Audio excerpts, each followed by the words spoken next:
Hello friends, मैं पीयूष एक बार फिर से आपका स्वागत करता हूं आपके चैनल परफेक्ट रियल एजुकेशन पर। तो जैसा कि आज हम प्रीवियस ईयर के हिंदी के कुछ क्वेश्चंस करेंगे जो कि किसी न किसी एग्ज़ाम में आए हुए हैं, चाहे वो यूपीपी हो, चाहे यूपीएसआई या एसएससी में या अदर एग्ज़ाम में आए हुए हैं। तो चलिए पहले क्वेश्चन से शुरू करते हैं।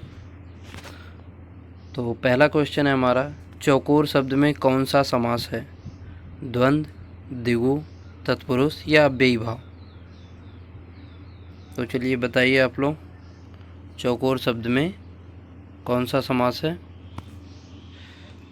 तो ये हमारा बी ऑप्शन राइट होगा, क्योंकि द्विगु समास में चौकोर जहाँ पे कोई संख्या आ जाए तो वहाँ पे द्विगु समास होता है, और अव्ययीभाव में जो पहले जैसे अनु, आ ऐसे वर्ड आ जाएं तो वहाँ पे अव्ययीभाव। यहाँ पे कारक अगर कोई आ जाए कर्ता को छोड़ के, अगर कोई भी कारक आ जाता है इस वर्ड में तो तत्पुरुष हो जाएगा। ठीक है, और इसका तो फिलहाल आप लोग जानते ही होंगे। तो चलिए आगे बढ़ते हैं। नेक्स्ट क्वेश्चन, तो इसको लगाइए, महापुरुष शब्द में कौन सा समास है? महापुरुष शब्द में कौन सा समास है? द्विगु, द्वंद्व, कर्मधारय, तत्पुरुष? तो यहाँ पे हमारा राइट आंसर हो जाएगा कर्मधारय, क्योंकि महापुरुष जब हम लिखते हैं तो महान है जो पुरुष, ऐसा कुछ निकल के आता है उसमें से, तो ये हो जाएगा हमारा right option C. Next question देखते हैं, कवि का स्त्रीलिंग रूप होगा? तो इसका बताइए, कवि का, जैसा ये नेता का नेत्री होता है वैसे कवि का क्या होगा?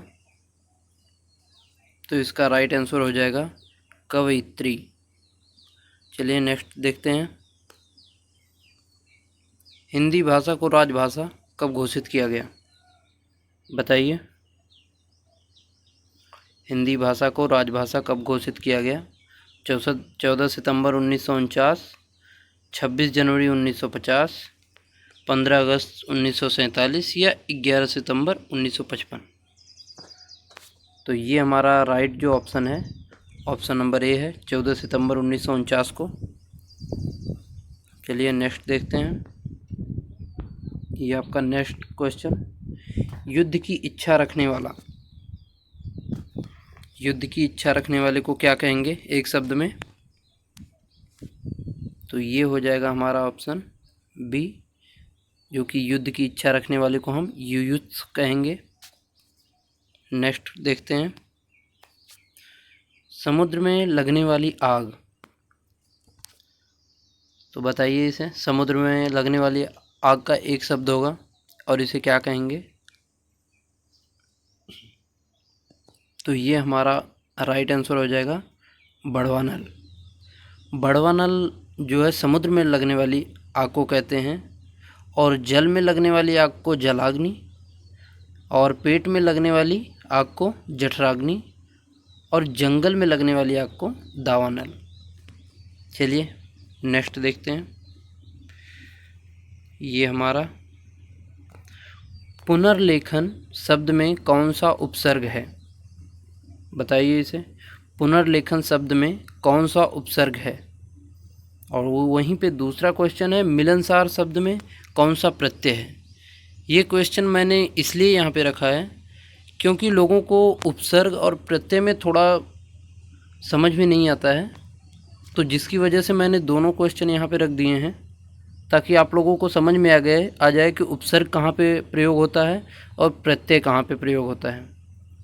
तो चलिए इसको देखते हैं, पुनर्लेखन शब्द में पुनर यानी बी ऑप्शन जो है ये होगा, पुनर यानी जो पहले शुरुआत होगा वो उपसर्ग, और मिलनसार शब्द में कौन सा प्रत्यय? तो सार, क्योंकि मिलन ये अलग हमारा बन जा रहा है और सार जो है हमारा अलग बन जा रहा है। तो ये हमारा आंसर हो जाएगा। नेक्स्ट देखते हैं, इसको लगाइए। निम्नलिखित में से कौन सा शब्द ठाकुर शब्द का अनेकार्थक नहीं है? कभी कभी हम जब जैसे एग्ज़ाम में बैठते हैं तो हमको इतनी जल्दबाजी होती है अपने टाइम को बचाने के लिए कि हम ये नहीं देख पाते हैं कि उसमें लिखा क्या है।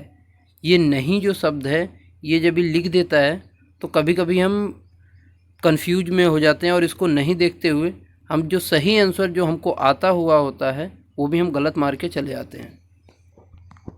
तो चलिए इसका बताइए। तो ये जो है ठाकुर शब्द का अनेकार्थक शब्द जो नहीं है वो है रू। आगे देखते हैं क्वेश्चन नंबर 9। निम्नलिखित में से कौन सा शब्द तद्भव है? अभी अभी जैसा कि मैंने बताया था, तो बताइए आप लोग इसमें से कौन सा तद्भव है। तो चलिए इसका ऑप्शन जो है हमारा सी सही है। दही जो हमारा ऑप्शन है ये राइट है। चलिए नेक्स्ट देखते हैं। अब यहाँ पे अलंकार है।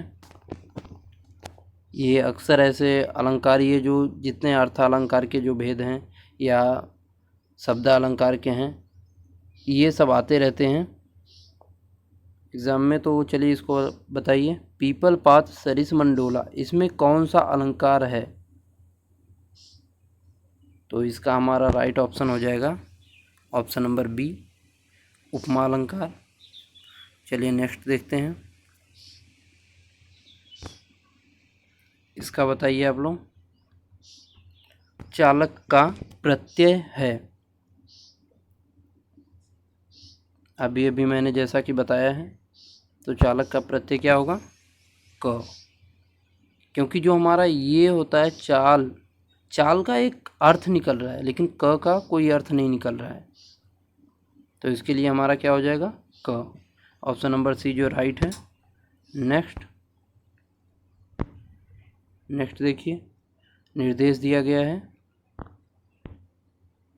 कि नीचे दिए गए विकल्पों में से कौन सा शब्द पर्यायवाची नहीं है?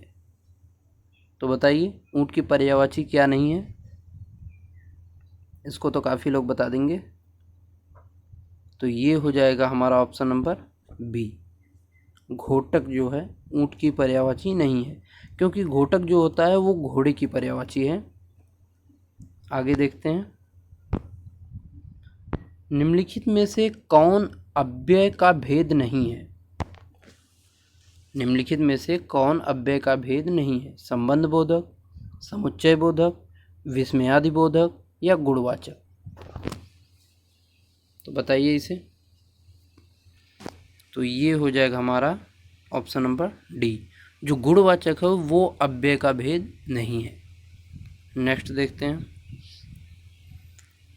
राम धीरे धीरे पढ़ता है, इस वाक्य में धीरे धीरे शब्द है, विशेषण है, सर्वनाम है, क्रिया विशेषण है या अव्यय है? तो आप इसको बताइए। तो चलिए इसको देखते हैं। इसका जो राइट आंसर है वो है क्रिया विशेषण, क्योंकि जो राम है ये तो हो गई आपकी संज्ञा, क्योंकि हमने पढ़ा भी है कि किसी व्यक्ति, वस्तु अथवा स्थान के नाम को जो कोई एक ही हो तो उसको जो है संज्ञा कहते हैं। और पढ़ता है ये तो हमारा पूरा जो है क्रिया हो गई, लेकिन जो क्रिया की भी विशेषता बता रहा है धीरे धीरे, उसको हम क्रिया विशेषण कहेंगे। तो ये हमारा ऑप्शन नंबर सी राइट है। नेक्स्ट, निम्नलिखित वर्णों में से कौन ऊष्म वर्ण है? निम्नलिखित वर्णों में से कौन ऊष्म वर्ण है, इसको बताइए। जिन्होंने एग्ज़ाम दिया होगा या जिन्होंने पढ़ा है हिंदी उनको तो पता ही होगा कि ऊष्म वर्ण किसे कहते हैं। जिसको बोलने से गर्मी उत्पन्न होती है या सरसराहट होती है।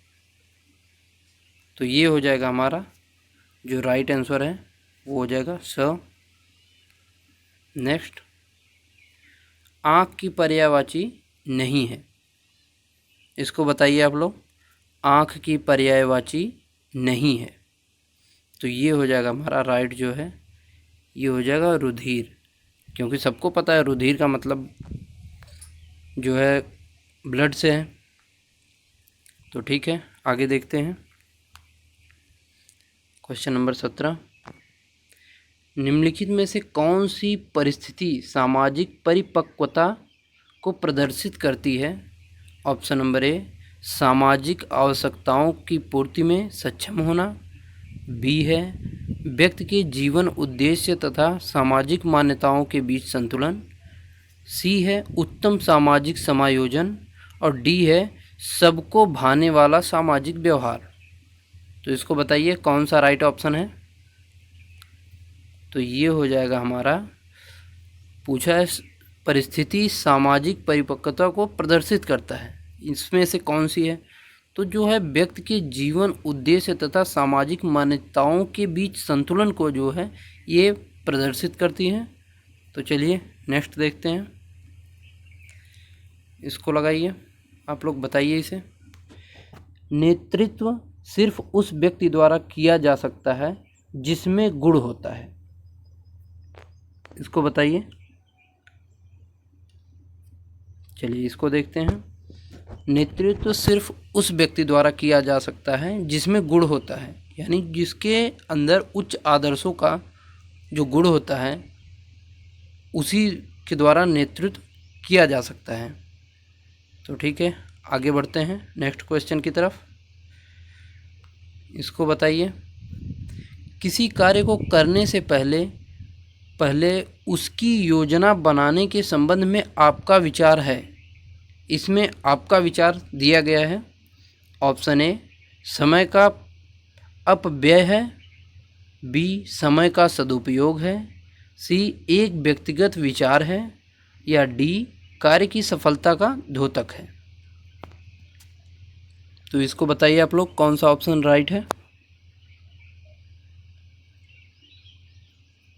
तो इसका हो जाएगा जो राइट ऑप्शन है वो हो जाएगा समय का सदुपयोग, क्योंकि हम किसी कार्य को करने के पहले उसकी योजना बनाने में संबंध रखते हैं, क्योंकि जो भी काम हम करने जा रहे हैं उसमें कितना टाइम लगेगा और उसका सदुपयोग हमको करना है। तो इसका जो है राइट जो ऑप्शन है बी जो है सही है। नेक्स्ट देखते हैं। इसको बताइए, जीवन में सफलता प्राप्त करने के लिए आवश्यक है। वैसे जीवन में तो सभी लोग सफलता प्राप्त करना चाहते हैं, पर कैसे ये भी तो पता होना चाहिए। पहला है भाग्य का अनुकूल होना, भाग्य के भरोसे रहें। और बी ऑप्शन है अवसर प्राप्त करने की क्षमता का होना, या अवसर की प्राप्त के लिए हम लोग बैठे रहें कि कब अवसर आएगा, कब हम उसकी क्षमता के लायक हो जाएंगे। या सी है प्रतिकूल परिस्थितियों में भी अपने आप को ढाल लेना और परिश्रम से न भागना, कि हमारे पास कैसी भी परिस्थिति हो हम अपने आप को उसमें ढाल लें और परिश्रम से भागे नहीं, परिश्रम हम करते रहें। जैसा कि कुछ लोग, मैं जैसे सुनता हूँ कभी कभी कि कुछ लोगों का पेपर नहीं निकला या कुछ लोग फेल हो गए, तो वो लोग परिश्रम से भागने लगते हैं। उनको ये लगता है कि अब ये नहीं हो सकता, हमारी स्थिति ठीक नहीं है, हमारी परिस्थिति ठीक नहीं है, हमें ये प्रॉब्लम है, अपने आप को कोसने लगते हैं। पर उनको सोचना चाहिए कि हमको प्रतिकूल परिस्थिति में अपने आप को ढाल लेना है और परिश्रम से भागना नहीं है, परिश्रम करके डटे रहना है, सफलता हमको ज़रूर मिलेगी। या डी दिया है उपरोक्त सभी। तो इसका जो राइट आंसर हो जाएगा ऑप्शन नंबर सी। चलिए नेक्स्ट देखते हैं। नीचे दिए गए काले अक्षर वाले शब्द का अनेकार्थक शब्द लिखिए। आजकल के घरों में एक सुसज्जित कक्ष अवश्य होता है। आजकल के लोग जब भी कोई मकान बनवाते हैं तो उसमें क्या एक सुसज्जित कक्ष मतलब क्या होता है? कमरा होता है, अंतःपुर होता है, खानागान यानी रसोई होता है या बैठक होता है? तो इसका हो जाएगा ऑप्शन नंबर डी। इसको बैठक बोलते हैं और या हम लोगों की इधर बरामदा बोलते हैं। तो ये हो जाएगा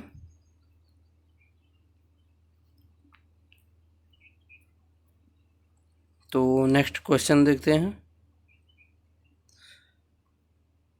नीचे लिखे वाक्य के लिए सही मुहावरे का चयन कीजिए। नीचे लिखे वाक्य के लिए सही मुहावरे का चयन कीजिए। आखिर एक दिन अत्याचार का भी अंत होता है और अत्याचारी अपने दुष्कर्मों के लिए स्वयं सिर धुनता है या कलेजे पर हाथ रखता है या असमंजस में पड़ जाता है या फूट फूट कर रोता है। तो बताइए इसे। तो इसका जो राइट ऑप्शन होगा ये हमारा ए होगा, सिर धुनता है। उसने जो दुष्कर्म किए हैं उसके लिए वो स्वयं को कोसता है। चलिए नेक्स्ट देखते हैं। इसको देखिए, दिए हुए काले अक्षर वाले शब्द का विपरीतार्थक शब्द छांटिए। इसका विपरीत क्या होगा? अनुकूल दिया है, प्रतिकूल होगा या विरुद्ध होगा या विपरीत होगा या तटस्थ होगा। तो इसका जो है हमारा राइट आंसर होगा प्रतिकूल। अनुकूल का प्रतिकूल होता है, विपरीतार्थक या विलोम। तो जैसा कि हमने 23 क्वेश्चंस को किए और आप कमेंट में बताइएगा कि इन 23 क्वेश्चंस में से आपके कितने सही हैं। तो ये हमारा प्रीवियस ईयर का क्वेश्चन था और हम जल्दी ही अपनी जो क्लास है वो शुरू से स्टार्ट करेंगे। एकदम लो लेवल से हाई लेवल तक की क्लास करेंगे और चाहे मैथ हो, चाहे रीजनिंग हो, चाहे हिंदी हो, सब एकदम लो लेवल से हाई लेवल तक चलेंगे। और आपके जितने भी डाउट्स रहेंगे या जिनको एकदम पढ़ना नहीं आता है, जिनको एकदम समझ में नहीं आता है, हम सब क्लियर कर लेंगे। तो ऐसे ही हमारे साथ बने रहने के लिए चैनल को सब्सक्राइब करें और वीडियोस को लाइक करें, शेयर करें और बस ऐसे ही सपोर्ट करते रहें आप लोग। ओके, धन्यवाद।